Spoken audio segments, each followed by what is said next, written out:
निर्णय लिन्छौँ हामी धेरै कुराको, सोच्छौँ हामी धेरै कुराको, कवि लेख्छौँ हामी छोटो आवाजको तपाईँहरूको माया र ममताको आशीर्वादको साथमा फेरि केही नयाँ कुराहरूलाई अगाडि बढाउन सकौँ भन्दै म आइरहेको छु हजुरको माझमा केही कथा कवि अविनाश लिएर। हुनु त हो मलाई कतिले माया गर्नुहुन्छ होला धेरै, र तपाईँहरूले सब्सक्राइब र लाइक गर्नु चाहिँ कहिले नबिर्सिदिनु होला है। तपाईँहरूको यसरी नै तितो मिठो छिटो मिठो कार्यक्रममा अगाडि बढ्न पाइरहँ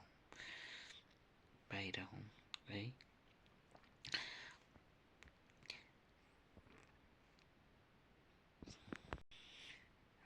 कोही जग्गा कोड छ, कोही जग्गा मोड छ। हजुरहरूको भन्नेमा मेरो यति नै सानो मोड थियो है। भुल त्रुटिमा क्षमा माग्दै म यतिमै राख्न चाहेँ।